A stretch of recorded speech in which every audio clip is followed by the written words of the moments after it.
Olá, pessoal. Boa noite. Obrigado, Márcio. Obrigado aí pelo convite. Boa noite a todos que estão acompanhando a gente aí online.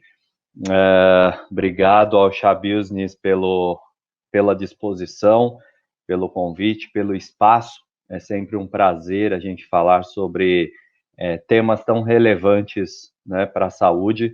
E eu fico aí à disposição de vocês, caso vocês tenham alguma colocação, tanto no começo quanto no final do material que eu vou compartilhar com vocês, tem os meus contatos, tá? Então, caso vocês queiram aí entrar em contato, às vezes eu demoro um pouquinho para responder, mas não fiquem aflitos, tá?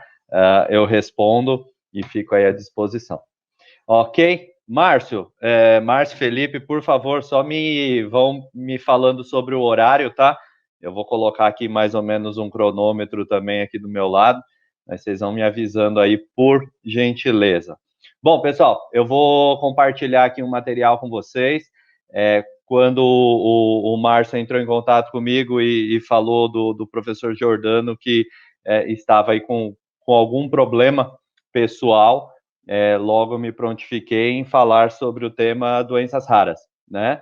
É um tema que eu tenho grande afinidade e que eu falaria aí horas e horas para vocês, tá? Então, eu vou compartilhar aqui um material, tá? Que eu tenho aqui, que eu ajustei aqui para esse nosso bate-papo. Só um minutinho. Que eu acho interessante. Deixa eu só abrir ela aqui. Prontinho. Vou compartilhar aqui, tá? Cadê o material? Peraí. Aqui, beleza. Deixa eu só colocar em formato de apresentação para vocês. Ok. Bom, tá em formato de apresentação. Ô, Márcio, só confirma aqui para mim no WhatsApp se você está conseguindo visualizar meu material, porque eu não vejo. Eu acho que o chat aqui, deixa eu só dar uma olhadinha.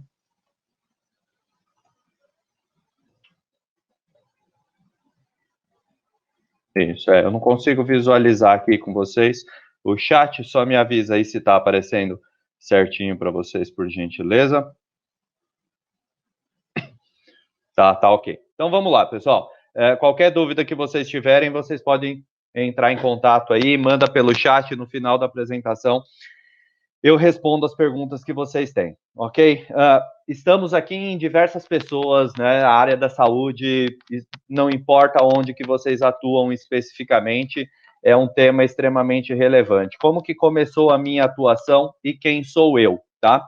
Eu sou farmacêutico de formação, tenho especialização, mestrado em farmacologia e o doutorando também na área de farmacologia. E minha atuação em um determinado período de tempo foi num hospital em São Paulo, o Hospital Infantil Sabará.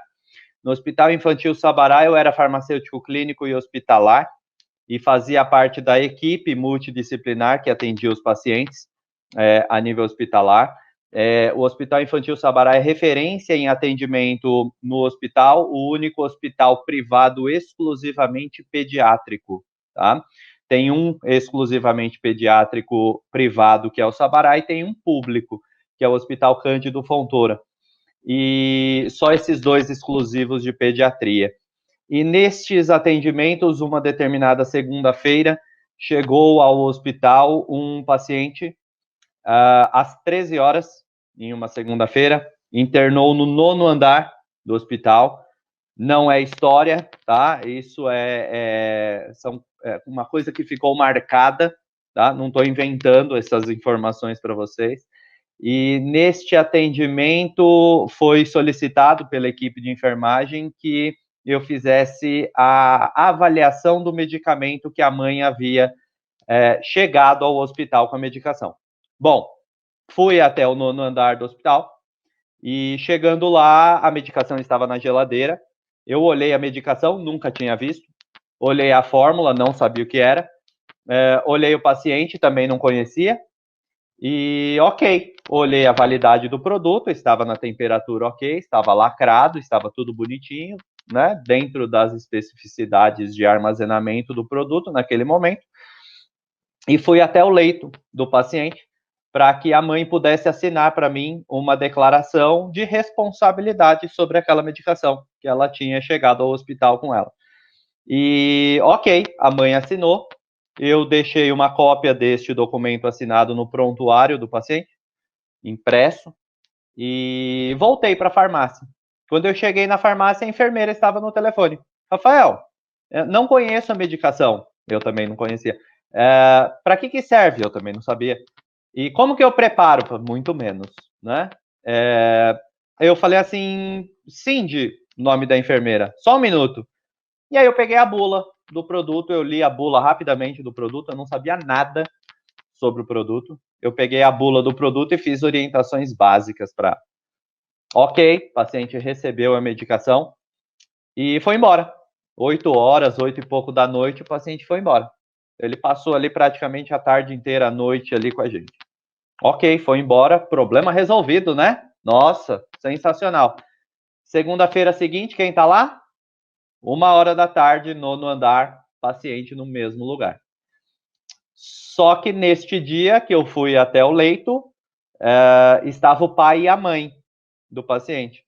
E neste dia eu conheci quem eram os pacientes, eu sentei, eu conversei com eles. O paciente era o Anthony, a mãe era a Fernanda e o pai era o Antoine Daher. Antoine, tá? Até eu falar esse nome, é um nome francês, até eu falar esse nome demorou um tempinho. E a gente chama de Tony, né? E aí, conversando com ele, ele me deu uma aula sobre a doença do filho, sobre a medicação, sobre o acompanhamento do filho, sobre a doença, sobre uma aula sobre dignidade, simples assim. E neste momento eu fiquei sabendo que aquele paciente, o filho dele, o Anthony, tinha uma doença chamada mucopolissacaridose do tipo 2. Até gravar este nome também demorou um tempinho e até saber que eram 2 tipos também demorou mais um tempinho.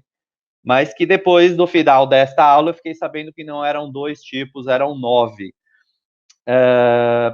E nesta conversa eu falei, caramba, mas né, uma doença, eu nunca ouvi falar. Ele falou, é uma doença rara. Eu falei, rara, né? Então não tem mais ninguém, né, com essa doença. Ele falou, tem uma galera, tem muita gente com doença rara.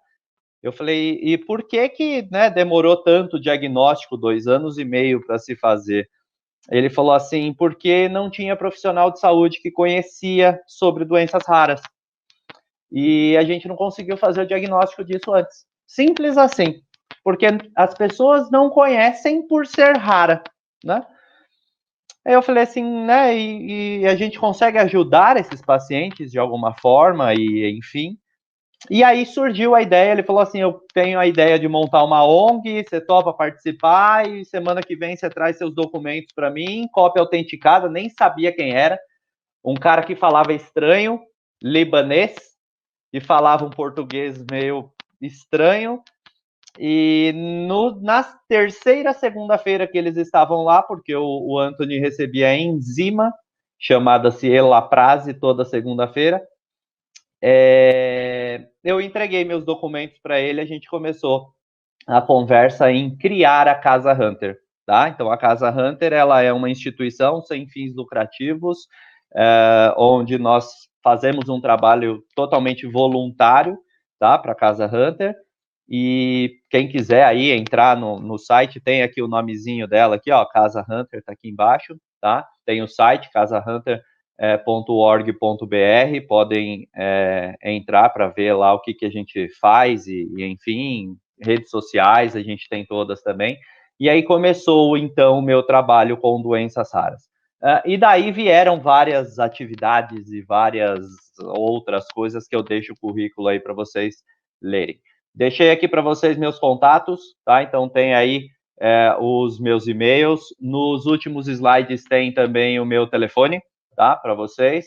Quem quiser aí tem o QR Code, quiser seguir, LinkedIn eu uso bastante aí para divulgar bastante coisa sobre doenças raras, tá? Não tenho nenhum conflito de interesse, como eu disse para vocês, o meu trabalho ele é extremamente voluntário para a Casa Hunter, então não tem nenhum tipo de patrocínio, ok? Bom, esse cara aí chegou aí para falar sobre doenças raras, né? Mas o que é doenças? O que são as doenças raras? Bom, primeiro a gente precisa caracterizar o que é uma doença rara. Doença rara, ela é uma doença que ela comete até 65 pessoas a cada 100 mil indivíduos, tá? Então, acometeu até 65 pessoas a cada 100 mil indivíduos, é uma doença rara. Hoje a gente caracteriza também, existe uma caracterização de doenças ultra raras, que no Brasil acomete até 35 pessoas a cada 100 mil indivíduos, tá? Mas vamos ficar aqui só na doença rara, só para vocês entenderem este universo. Os slides aqui eu vou passando eles, tá? Depois eles vão ser disponibilizados para vocês pararem, olharem e tudo mais e avaliar. Este dado de 65 pessoas a cada 100 mil indivíduos, ele é um dado brasileiro, tá? E isto muda de região para região, de país para país. Então, se a gente pegar, por exemplo, a União Europeia, né, os países que formam a União Europeia, já muda. Não são até 65 pessoas a cada 100 mil, são até 50 pessoas a cada 100 mil. E nos Estados Unidos é um pouquinho maior, é até 75 pessoas a cada 100 mil. Então, cada país, cada região tem uma definição do que é uma doença rara. No Brasil, a Organização Mundial de Saúde, junto com o Ministério da Saúde, que fizeram essa definição, de até 65 pessoas a cada 100 mil indivíduos, tá? No mundo hoje, 7,7 bilhões de pessoas, em torno de 308 milhões de pessoas no mundo que possuem uma doença rara. Então, a gente sempre traz este dizer, apesar de raro, é muita gente que possui uma doença rara, tá? E até 2050, onde a gente tem uma perspectiva de chegar em quase 10 bilhões de pessoas no mundo, serão em torno de 388 milhões de pessoas. Isso aproximadamente 4% da população mundial. Porém, no Brasil, a gente tem a Interpharma, que é uma associação das indústrias farmacêuticas, e eles colocam que a população brasileira não fica em 4%, e é avaliado em aproximadamente 6% da população brasileira com uma doença rara, tá? Então, a gente trabalha basicamente com um número. Por que a gente trabalha basicamente com um número? Porque não existe ainda um número fechado de diagnóstico, tá? Vou falar mais para frente para vocês, mas a gente não tem um número preciso. Hoje a gente trabalha com um número de 13 a 15 milhões de brasileiros com uma doença rara. Então, pode ser que aí, do outro lado aqui da minha tela, tenha uma pessoa assistindo agora que pode ter uma doença rara e não sabe. Pode ter alguém aí do seu lado, ou na casa vizinha, ou no bairro onde você mora, com doença rara.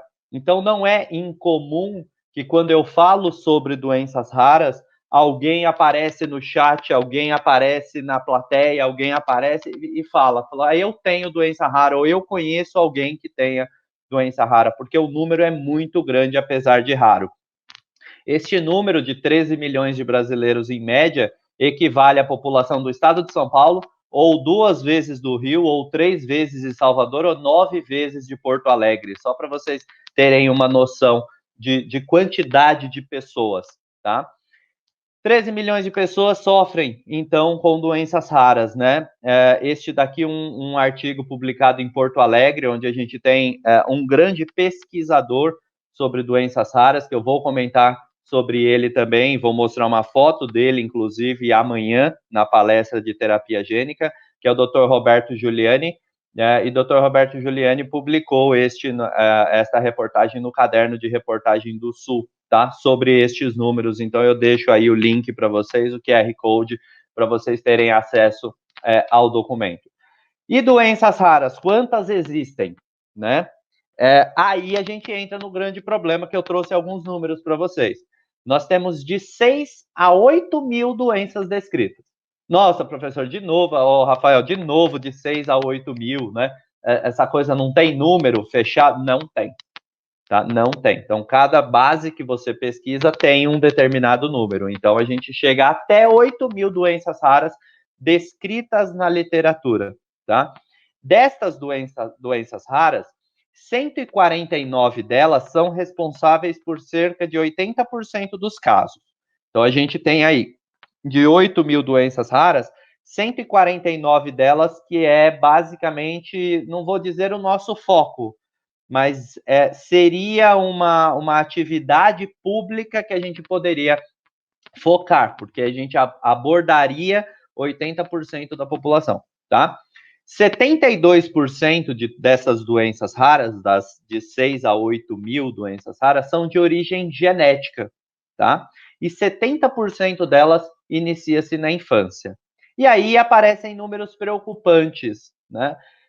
Que destas doenças que acometem a primeira infância, 90% delas, os pacientes não chegam à fase adulta. E 30% morrem antes dos 5 anos, tá? Então, são vários números que vocês vão ter depois, mas só para vocês terem uma ideia aqui, a gente tem um acometimento de muitas crianças morrem sem saber o que tem, sem saber o porquê que morreu, tá? Destas 8 mil doenças raras, a gente tem aí em torno de 180 a 240 doenças que podem ser tratadas. Não estou falando de cura, estou falando de tratamento. E também não estou falando de tratamento somente medicamentoso. Estou falando de tratamento com terapia farmacológica e terapia não farmacológica. Ou seja, a ideia deste tratamento é melhorar a qualidade de vida dos pacientes com doenças raras, tá? Por quê? Bom, as doenças raras, elas têm algumas origens, tá? Origem ambiental, origem infecciosa, origem imunológica, origem genética, como eu já disse para vocês, que é a grande maior parte, e algumas outras causas, tá? Outras causas indefinidas, podem ser outras causas N, outras que a gente ainda, inclusive, nem conhece, tá? Só que a doença rara, ela tem 4 características específicas, se eu pudesse falar para vocês. São essas 4 que eu coloquei aqui. É uma doença crônica, ela é uma doença degenerativa, ela é uma doença progressiva e que tem um altíssimo risco de morte, tá? Ou seja, altera a vida inteira do paciente com doença rara. Só que aí eu faço um adendo aqui para vocês que altera a vida não só dos pacientes com doenças raras, acomete a vida da família, tá?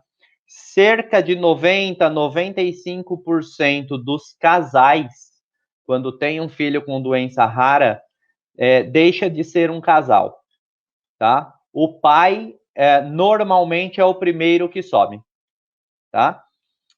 Infelizmente, esta é uma realidade. A mãe se torna mãe, ela se torna pai, e ela se torna a cuidadora deste filho. E com isso faz com que, primeiro, a família se desestruture por completo, inclusive o psicológico desta mãe, o psicológico dos familiares que estão em volta desta mãe, desestrutura a questão financeira desta mãe, que ficou tomando conta do seu filho com doença rara, porque ela não pode trabalhar. E se ela não pode trabalhar, ela também não vai se aposentar, porque ela não tem nada para se aposentar. Então, envolvem-se fatores que estão além da doença rara especificamente, tá? Então, pela doença ser crônica, degenerativa, progressiva e ter um risco de morte, os cuidados, eles são sempre necessários no decorrer da vida dessa pessoa que tem uma doença rara. E aqui eu trouxe para vocês algumas informações sobre raridade, né? Medicamento mais caro do mundo, 9 milhões de reais.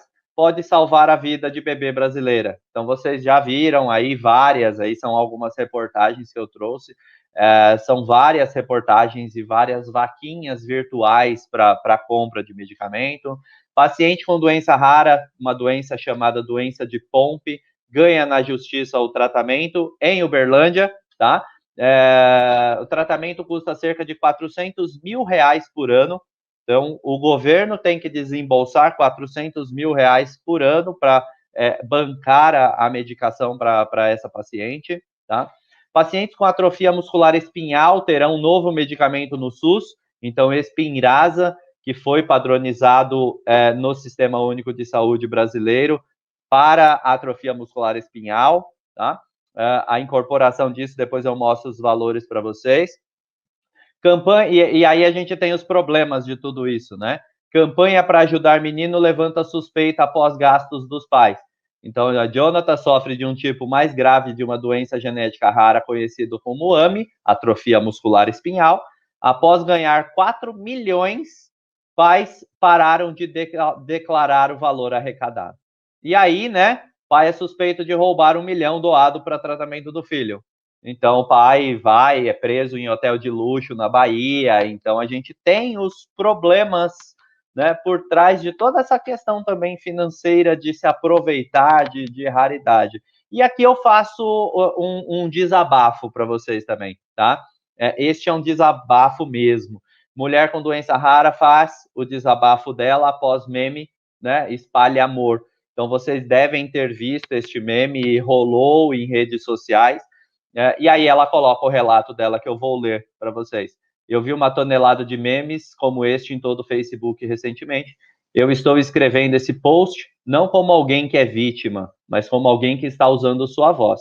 Sim, é muito tarde na noite enquanto eu digito isso, mas eu fazê-lo como um lembrete de que as pessoas inocentes que estão sendo colocadas nestes memes estão, provavelmente, até tão tarde percorrendo o Facebook e sentindo algo que eu não desejo ao meu pior inimigo. Então, aí, alguns cuidados, né? Inclusive, quando surgiu o TikTok aqui no Brasil, a plataforma permitiu que fosse colocado a foto da Lizzie, que é o nome da Lizzie Velasquez, que é o nome desta pessoa que está na foto. O TikTok permitiu que fossem feitas brincadeiras com o seu rosto, com a sua imagem, tá? A partir deste momento, eu, Rafael, não usei mais, eu desinstalei do meu celular e eu não uso, não tenho, e eu acho, assim, inviável, né? E aqui um caso que acredito que muitos conheceram, que é o caso do bebê Charlie, né? O bebê Charlie, ele foi uma polêmica britânica, onde ele estava internado em estado terminal e envolveu, na época, o presidente dos Estados Unidos, o Donald Trump, envolveu o Papa, envolveu várias figuras públicas. Charlie sofre de uma miopatia mitocondrial. Essa miopatia mitocondrial faz com que as mitocôndrias não produzam energia, então é incompatível com a vida. Ela é uma síndrome genética raríssima, no momento incurável, porém nos Estados Unidos havia uma pesquisa em teste, um teste com uma terapia, e os pais queriam levar o Charlie até os Estados Unidos para fazer essa terapia. Isso foi para o governo britânico, isso foi para a votação, e não foi permitido que Charlie deixasse a Inglaterra. E o bebê Charlie morreu algum tempo depois com a síndrome e sem tratamento, tá? E aqui algumas outras doenças para vocês, algumas outras informações e reportagens para vocês, tá? Pessoa com doença rara levam em média de 7 a 10 anos para ter um diagnóstico e um tratamento. Então, era isso que eu queria trazer aqui inicialmente para vocês, só para vocês terem uma ideia, né, do que eu estou falando aqui para vocês. E o que é o universo, então, das doenças raras? Eu coloquei algumas doenças aqui que são doenças mais comumente encontradas no nosso dia a dia, tá? Não vou ler todas, claro, mas só para vocês terem uma ideia, eu coloquei algumas aqui para vocês nos slides, tá? Que são doenças mais comuns. E destas, né, eu coloquei aqui de 6 a 8 mil doenças raras, eu coloquei 64 só para esse nosso bate-papo, como um exemplo. Se vocês quiserem saber um pouco mais sobre esse universo, quais são as doenças raras, eu indico que vocês abordem e visitem o site do Orphanet, tá? O Orphanet, deixo aqui o site deles para vocês, né? E eles trazem aí diversas informações com várias doenças, a maior fonte de doenças raras, quando a gente fala de 6 a 8 mil, a maior fonte que a gente tem é a Orphanet, tá? Então, deixo aí para vocês consultarem. E aqui eu deixo para vocês uma lista, ela é uma lista de medicamentos caracterizados como medicamentos para doenças raras, que eles caracterizam como orphan drug, tá? O que é o orphan drug, né? As drogas órfãs. E nesse caso aqui, para doenças raras, inclusive câncer, tá? Vocês podem ver alguns nomes que possivelmente vocês conheçam aí. Existem vários tipos de neoplasias, que são neoplasias raras também, que eu vou falar para vocês amanhã um pouco mais sobre isso. Mas aqui, a maioria para doenças raras, só para vocês terem uma ideia, né? Do lado direito aqui, na década de 90, tá? 1995, que começou essa lista. E aí vocês reparem, ó, em 1995 nós tivemos 2 registros na Europa, em 1996, 5, 1997, 3, olha aqui, em 2019, quantos? Olha em 2018, 2017, né? Olha quantas doenças raras que hoje eu consigo ter uma medicação para minimizar o que acontece com esses pacientes, para minimizar as doenças raras, tá? Aí vocês podem me perguntar, né, Rafael, mas se existe de 6 a 8 mil doenças raras e a maior parte delas sem tratamento, qual que é o problema para que a gente tenha mais tratamentos, né? Problema básico que a gente tem no Brasil é este aqui, tá? Em 2019, 2,2 milhões de recém-nascidos foram triados através do teste do pezinho, tá? Destes, 3,2 mil recém-nascidos foram diagnosticados com alguma doença rara, tá? E quantas nós temos no teste do pezinho, né? Compreende quantas doenças raras? Estas meia dúzia aqui, tá? Estas 6. Fenilcetonúria, hipotiroidismo congênito, a fibrose cística, anemia falciforme e outras hemoglobinopatias, hiperplasia adrenal congênita e a deficiência da biotinidase, que são doenças raras. Claro, deixei ali embaixo uma observação para vocês. Existem alguns estados da federação e existem alguns municípios da federação que fazem o que a gente chama de teste do pezinho ampliado, tá? Ou teste genético ampliado. E aí depende muito de onde que nós estamos falando, de que estado, de que município que nós estamos falando, tá? Tem alguns municípios que têm, por exemplo, 24 doenças diagnosticadas no teste do pezinho. 6 bancadas pelo Ministério da Saúde. As demais bancadas pelo dinheiro do estado ou pelo dinheiro do município, tá? Só para vocês terem uma ideia. Então, de 6 a 8 mil, a gente faz o diagnóstico hoje no Brasil inteiro de 6. Não são 6 mil, são 6 doenças, tá? De 8 mil, 6 doenças. Então, a gente já começa por aí, com essa peregrinação que a gente chama. E o que a gente precisa para melhorar esse tratamento, para melhorar esses dados? Pesquisas, tá? Pesquisas, principalmente as pesquisas clínicas. Então, eu trouxe aqui para vocês, e aí vocês podem me perguntar, Rafael, mas por que pesquisa clínica? Pesquisa clínica porque o maior país que faz pesquisa clínica são os Estados Unidos. Quando a gente faz pesquisa clínica com determinado medicamento, este medicamento ele tem dados, tá? Com o paciente brasileiro. E isso faz com que facilite a análise da Agência Nacional de Vigilância Sanitária, que amanhã o Márcio falou do Gustavo, amanhã o Gustavo vai estar falando aqui com vocês. Então, facilita a avaliação, por exemplo, pela área que o Gustavo gerencia hoje, que é a Gerência Geral de Medicamentos e Produtos Biológicos, a GGMed. Facilita uma avaliação da CONITEC, Comissão Nacional de Incorporação de Tecnologias no Sistema Único de Saúde. Então, assim, e facilita a incorporação desta medicação para o Sistema Único de Saúde, por exemplo. E outra, os pacientes com doenças raras que participam desta pesquisa clínica, eles recebem a medicação. Então, eles já vão receber a medicação. Então, se houver melhora, eles vão receber aquela medicação para sua melhora. Só que a maior parte das pesquisas vai para os Estados Unidos, vai para a Europa. E o Brasil? O Brasil fica sem. E os pacientes brasileiros vão para a Europa, vão para os Estados Unidos fazer? Não. E o dado do Brasil? Não tem. E quando o processo cai lá na Anvisa para avaliar? A Anvisa vira e fala assim, eu não tenho dado com a população brasileira. Então, eu não vou registrar uma coisa que eu não sei se é seguro para a população brasileira. Vacina, a gente está passando por isso. Por que a gente só tem 2 para uso emergencial? Porque são as 2 que fizeram testes com brasileiros. Nossa, Sputnik V, eles não fizeram. Eles não fizeram. Então, eu não consigo incorporar isso. Então, olha a dificuldade, né? E aí eu trouxe aqui para vocês, no dia de hoje, nós temos 486 estudos clínicos para doenças raras no mundo, tá? Coloquei ali 45 para doença rara em fase 1, 107 para fase 2, 64 para fase 3, tá? No Brasil, especificamente, nós temos 5, tá?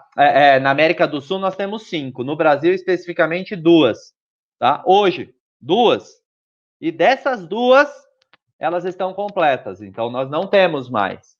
Não existe nenhuma pesquisa clínica recrutando pacientes no Brasil ou aguardando aprovação no Brasil, tá? Estes dados aqui é um dado de um site que aborda, do site americano, do governo americano, que aborda as pesquisas que existem no mundo. Então, quando você inicia uma pesquisa, é colocada dentro do Clinical Trials, que é o nome do site, tá? Então, se vocês quiserem aí consultar, deixei também os links aí para vocês. Então, hoje a pesquisa clínica é uma coisa que a gente precisa aumentar muito aqui no país, tá? E quando a gente fala de doença rara, a gente precisa falar sobre algumas legislações, tá? A primeira preciso fazer pesquisa clínica, né? E para fazer pesquisa clínica, eu deixei aqui para vocês a resolução 466 de 2012 do Conselho Nacional de Saúde, que é quem aborda a questão ética, tá? Então, a CONEP, Comissão Nacional de Ética em Pesquisa, é quem aborda, né, incorpora, então, sobre a ótica do indivíduo, da coletividade, relações bioéticas, ou seja, para que não ocorra, né, problemas com a autonomia do paciente, para que ocorra o não fazer mal, a não maleficência, né, causar o bem, a beneficência, e a justiça junto à equidade, dentre outros, para não acontecer o que aconteceu, por exemplo, na Segunda Guerra, né, mundial, na época do Hitler, onde ele fazia testes mirabolantes, colocava pessoas em água, esquentava, esfriava para ver quanto tempo que o corpo humano aguentava, injetava suco de limão nos olhos dos bebês para ver se mudava de cor, e coisas mirabolantes que ele fazia. E aí, né, vieram aí várias resoluções e hoje a gente tem a 466 de 2012 sobre o olhar ético, tá? E aí a gente viabiliza essas pesquisas. A gente já avançou muito, né? E neste avanço de boas práticas da fase clínica, nós temos hoje o Brasil fazendo parte do International Council for Harmonization, que a gente chama de ICH aqui no Brasil. O ICH é um grupo seleto de países que envolve Japão, União Europeia, Suíça, Estados Unidos, Canadá, Japão, Austrália e agora o Brasil, tá? e que o Brasil faz parte deste seleto grupo, e um dos guias que existe é o guia E6R2, que a gente conhece como Good Clinical Practice, que é as boas práticas clínicas que o mundo inteiro deve seguir para se fazer uma pesquisa clínica. Deixei aqui também para vocês, tanto em inglês do lado esquerdo, quanto em português do lado direito, para vocês terem acesso depois com o material, tá? Com 32 minutos de palestra, a realidade dos pacientes. Desigualdade, igualdade, equidade e justiça. São coisas que, né, a igualdade, equidade, justiça, são coisas que a gente preza muito no nosso dia a dia. Mas aqui a gente consegue definir, basicamente, eu gosto muito dessa imagem, que a gente consegue definir muito essa questão da desigualdade, da igualdade, da equidade e o que realmente seria a justiça, né? O que a gente precisaria realmente ter para os nossos pacientes. E aí o SUS, ele prega isso, né? Seguindo aí, pautado na Constituição Brasileira, no seu artigo 196, que inicia-se falando que a saúde é um direito de todos e um dever do Estado, e continua, onde é um artigo, né, que ele jamais será alterado, a não ser que a gente altere a Constituição. Então, é uma cláusula pétrea, né? Não posso fazer alterações deste artigo, e sempre terei este artigo, e sempre terei, eu, Estado, essa obrigação, e eu, paciente, este direito, né? E com isto, em 88, que foi publicada, a partir daí, publicamos a Lei Orgânica de número 8080, 2 anos depois, em 1990, que caracterizou o SUS. E o SUS, ele traz a questão da universalização, da equidade e da integralidade dos direitos aos pacientes. Porém, quando a gente fala de doença rara, isso não acontece. Eu não tenho igualdade, eu não tenho justiça, eu não tenho. Por quê? Eu começo falando, e aí eu coloco vocês, profissionais de saúde, tá? De uma forma geral, que estão aqui. Mas eu vou trazer um número que nos assusta muito, né? Que é a questão de médicos que conhecem a genética, que trabalham com pacientes com genética. Então, hoje, no Brasil, nós temos 289 médicos geneticistas. Para o Brasil inteiro, 289 médicos geneticistas, tá? Eu coloquei os números aqui para vocês. Então, se a gente pegar Roraima, Rondônia e Tocantins, eu não tenho médico geneticista. E aquele umzinho ali que tem no Amapá, ele não está atendendo porque ele está de licença. Então, hoje eu tenho Amapá, Tocantins, Roraima e Rondônia. Isso equivale a aproximadamente em torno de 10 milhões de pessoas destas regiões, que não têm acesso ao médico geneticista. O cara que está lá no Acre, né, ou em Mato Grosso, ele tá bem, né? Tá pra caramba. Ele tem um. Porque a maioria está na região sul e sudeste do país.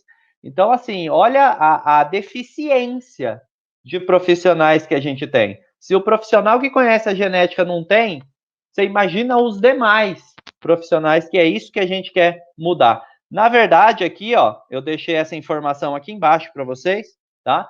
A Organização Mundial de Saúde, ela preconiza um médico geneticista a cada 100 mil habitantes.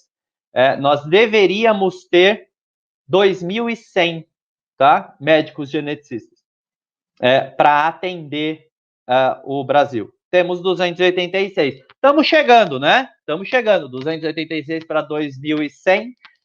Eu acredito que mais uns 400 anos aí, quem sabe, a gente tenha um número razoável. Brincadeiras à parte, que nos assusta muito, né? E a gente precisa ter aí centros de referências. Eu deixei aqui para vocês, só para vocês também terem uma ideia de como que o país ele tem uma divisão muito grande, né? O que está em azul clarinho é onde eu tenho hospitais referências em doenças raras. Onde tem um azul mais escuro é onde eu não tenho nenhum hospital referência para doença rara. Então, o país ele é dividido ao meio, né? Então, eu coloco aqui, o país é dividido ao meio. E quem mora na região norte do país, dane-se, não precisa de médico geneticista, né? E aí a gente fala de judicialização, que a gente gasta bilhões, e gasta mesmo. Gasta mesmo. A saúde é um direito de todos e um dever do Estado. Se o Estado não tem capacidade técnica de fazer um diagnóstico e um tratamento, a gente vai judicializar. Só que é ruim judicializar. A gente concorda que é ruim a judicialização, né? Amanhã vocês vão ver, eu vou falar para vocês de custos, de valores, é tudo muito caro.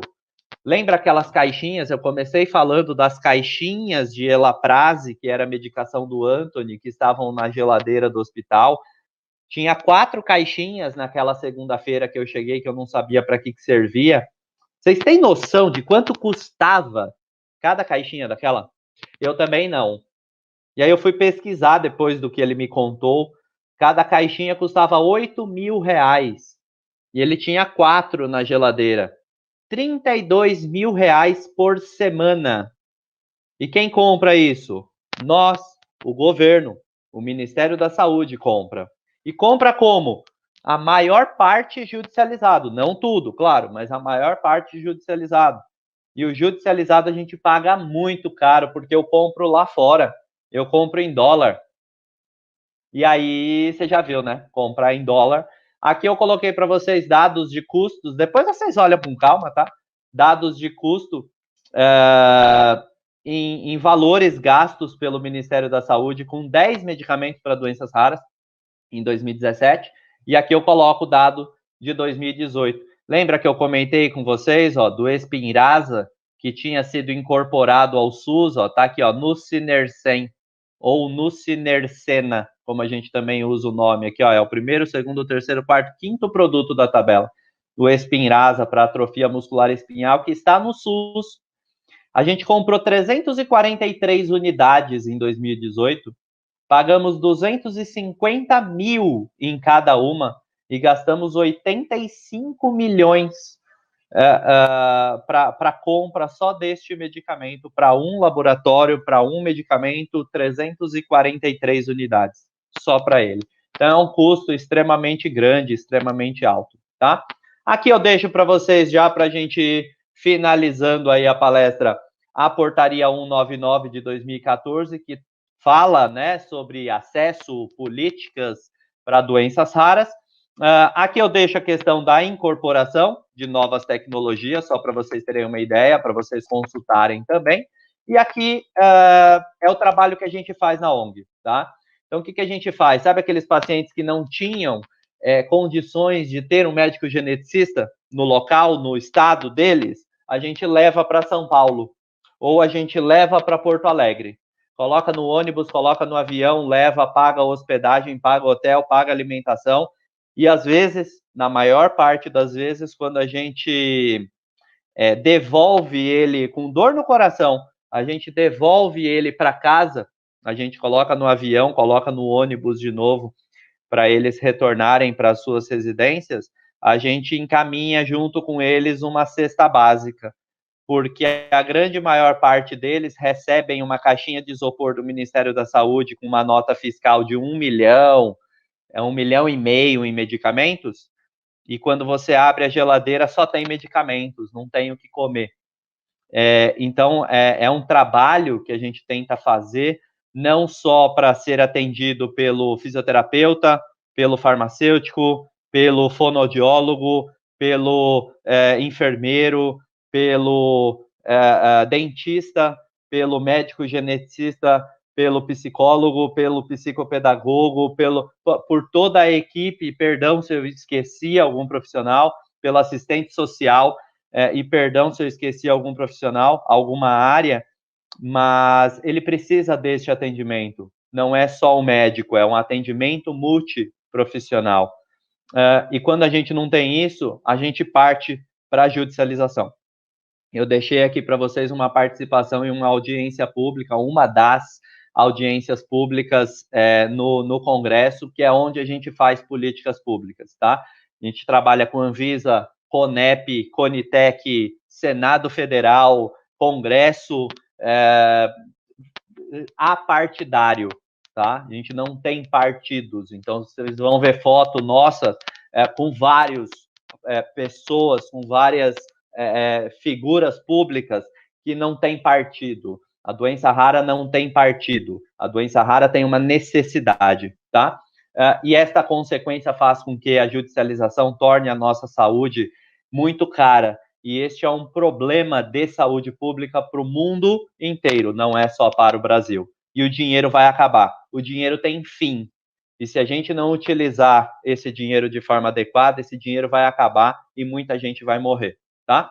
Deixo aqui algumas referências para vocês no material. Acabamos.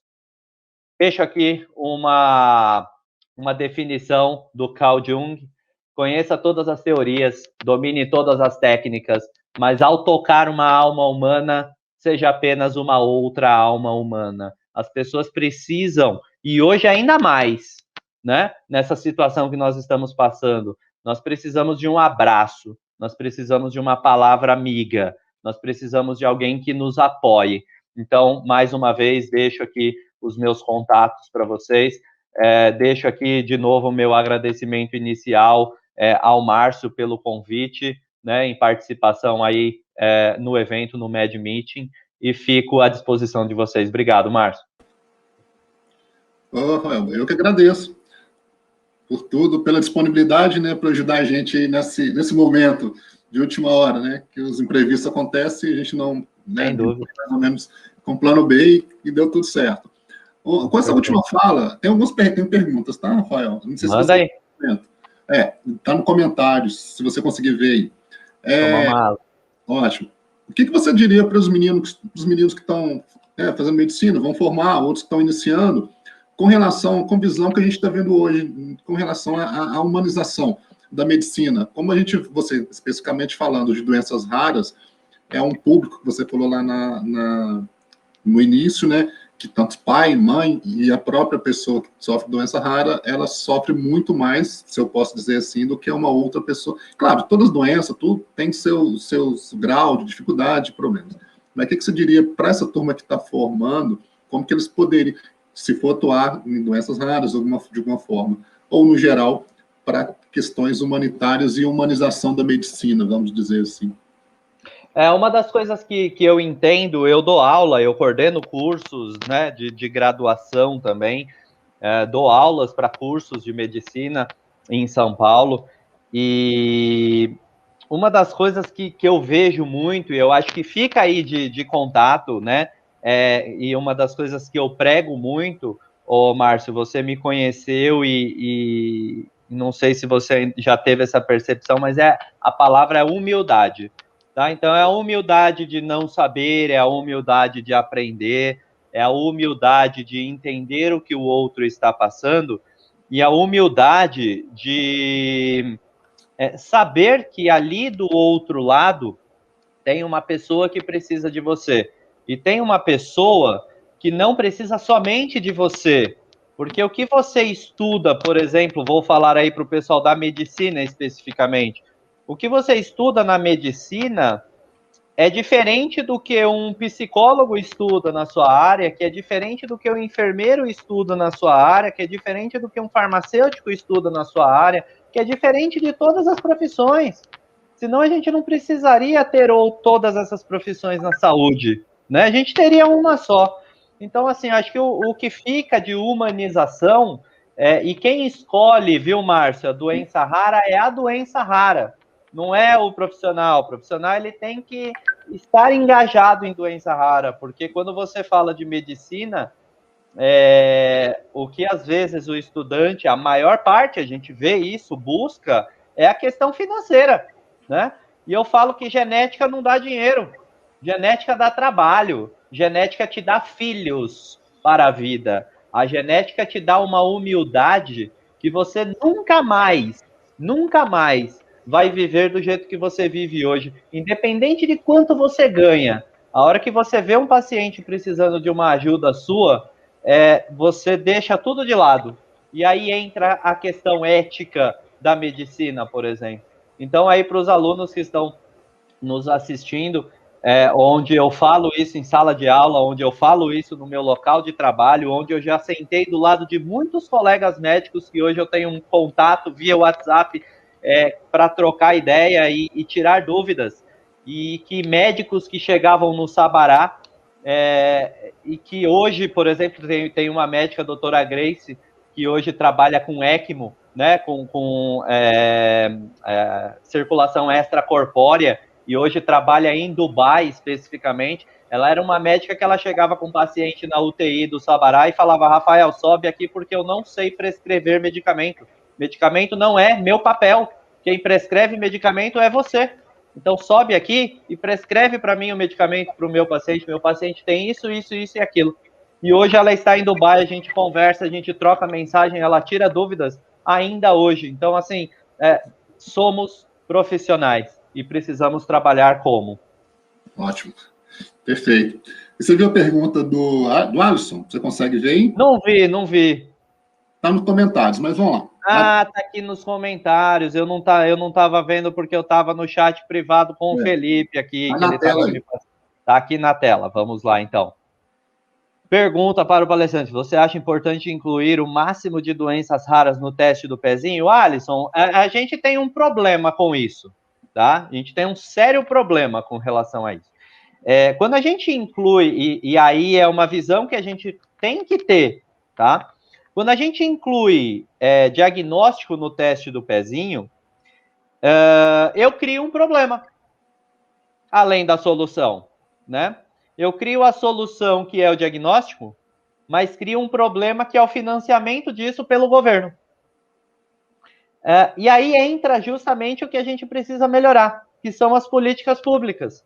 Porque se a gente fizer diagnóstico e o governo pensa assim, Rafael, Alisson, se você me perguntar, eu colocaria aí na Casa Hunter, a gente coloca à disposição os testes que a gente tem à disposição, inclusive, em alguns momentos, a gente paga testes que vão aos Estados Unidos para se fazer uma triagem genética, com até 5.000 doenças, para conseguir chegar a um diagnóstico. Mas quando eu penso em SUS, a gente tem que mudar muita coisa, porque se eu fizer diagnóstico de todos os pacientes que precisam, eu quebro o país, porque eu não vou conseguir tratar todo mundo. Então o governo, ele pensa assim, antes um paciente morrer e eu não precisar fazer nada ao longo dos 5 anos, do que eu fazer diagnóstico e ter que tratá-lo durante 30. Então, aí a gente vê, né, como que o governo ele acaba pensando e como que é a realidade e a burocracia, e é isso que a gente tenta mudar hoje. Então, eu acho importantíssimo, só que é importante dentro de uma linha tênue entre ser importante e ter dinheiro para conseguir fazer isso, porque o dinheiro é finito, o dinheiro ele tem um fim, tá?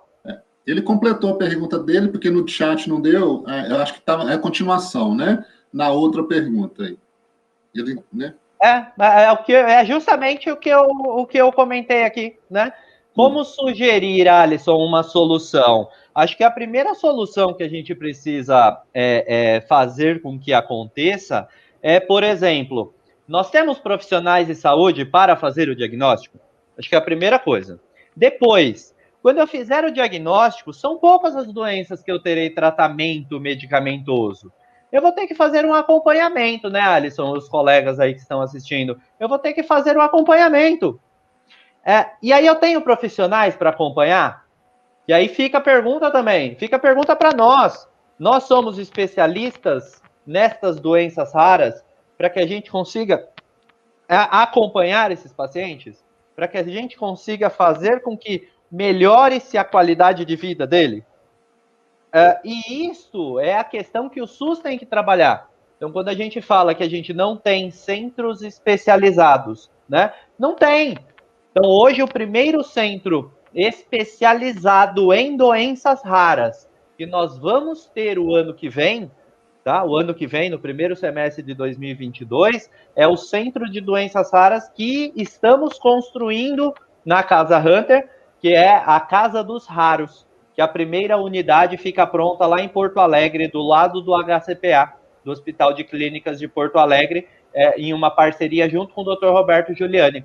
Os outros centros que eu comentei com vocês nas palestras, eles são centros para tratar doenças. E aí é doenças automobilísticas, doenças. Inclusive, tem alguém ali que conhece doença rara. Agora, ele não é um centro especializado. Quando a gente tem um centro especializado, eu consigo minimizar muito as consequências da vida desse paciente. Quando eu melhoro a qualidade de vida dele, as comorbidades passam a não ser mais um problema gigante. Eu trato elas como um problema pequenininho e gasto menos dinheiro com isso. E se eu gasto menos dinheiro, eu consigo fazer mais diagnóstico. Então, o como sugerir uma solução é essa. Política pública, o governo, os governantes e todo mundo, tá? De governo federal, estadual, municipal, precisa aprender a gastar o dinheiro. O nosso dinheiro é jogado no lixo. Estávamos hoje conversando, né, Márcio, sobre hospitais. Como que você sobe um hospital que dentro do hospital não cabe uma cama hospitalar? Pô, você está jogando dinheiro no lixo. O nosso dinheiro é mal empregado. Dinheiro nós temos, tá? A Ana fez um comentário também. Eu trabalhei muitos anos na regulação estadual no SUS, eu entendo um pouco da realidade do SUS, os processos de judicialização. Isso aí, Ana. E aí, como você entende os processos de judicialização, é uma das coisas, né, que a gente vem trabalhando muito, tanto com o governo federal, tanto com o estadual, quanto com o municipal, porque se eu pedir tudo para o município, ou se eu pedir tudo para o estado, só com doença rara, eu vou quebrar o município, eu vou quebrar o estado. E não é isso que a gente quer. O que a gente quer é tratar os pacientes de forma digna, dar qualidade para eles. Mas, ao mesmo tempo que a gente tem esse escape de dinheiro no governo federal, a gente tem escape de dinheiro no estadual, a gente tem escape de dinheiro no municipal, que são dinheiros mal empregados, né? Isso aí.